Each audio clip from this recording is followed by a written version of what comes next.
Kapatid, huwag mo sabihin sana.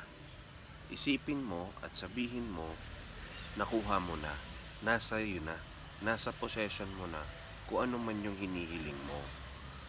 Kapag sinabi mong sana, or remember, yung topic natin sa law of vibration and law of attraction, kung ano yung laman ng utak mo, yun lang din ang imini-mirror back sa'yo ng universe.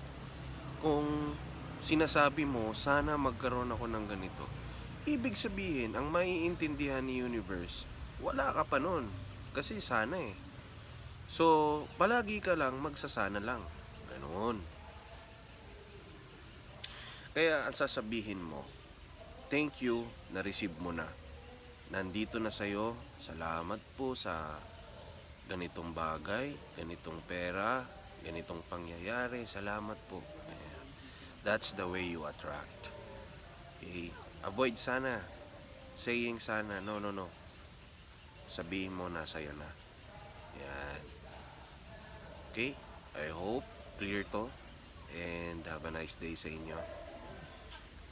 Peace out. Stay prayed up.